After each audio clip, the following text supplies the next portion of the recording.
Mengantisipasi masuknya musim penghujan di wilayah Sulawesi, Kodam 14 Hasanuddin Makassar menggelar apel pembentukan pasukan reaksi cepat penanggulangan bencana atau PRC-PB di lapangan Hasanuddin Kamis pagi kemarin. Dalam pembentukan ini juga dihadiri oleh pihak kepolisian, Basarnas dan juga BPBD Sulawesi Selatan. Selain itu, Kodam 14 Hasanuddin juga menyiapkan perahu rakitan milik Paldam dan Kodim Tabes Makassar yang dibuat dengan berbagai ukuran sesuai dengan lokasi bencana dan mudah diangkut untuk evakuasi korban bencana banjir. Selain itu juga kesiapan personil TNI baik tenda dan peralatan tukang seperti alat pemadam dan cangkul ikut disiagakan.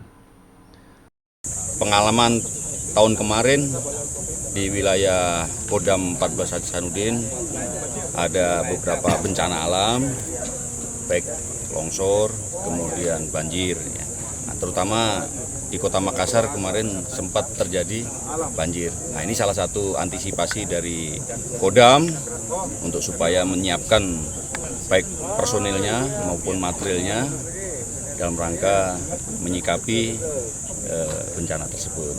Nah, kita sudah siapkan beberapa alat-alat yang sebisa Kodam siapkan, termasuk kita mencoba mendesain perahu tradisional ya buatan Kodam ya.